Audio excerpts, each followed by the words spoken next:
How to shut down Windows with the keyboard combination.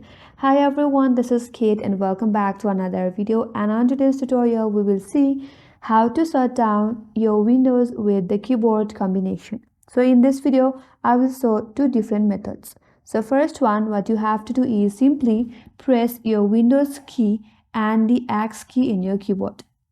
Once this menu box pop up in your interface, now press the key U in your keyboard.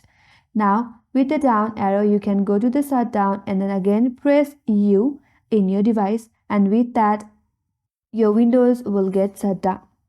Next option is to press Alt key with F4 in your Windows or in your keyboard.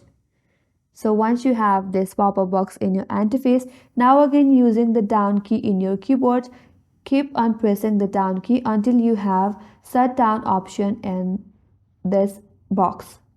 So once you have the shutdown option, simply press enter in your keyboard and then your Windows will get shut down. So these are the way to use the keyboard to shut down your Windows. And that's all for today's video. Hope this video was helpful. And if you're new to our channel, consider subscribing. Thank you for watching and stay tuned for more videos.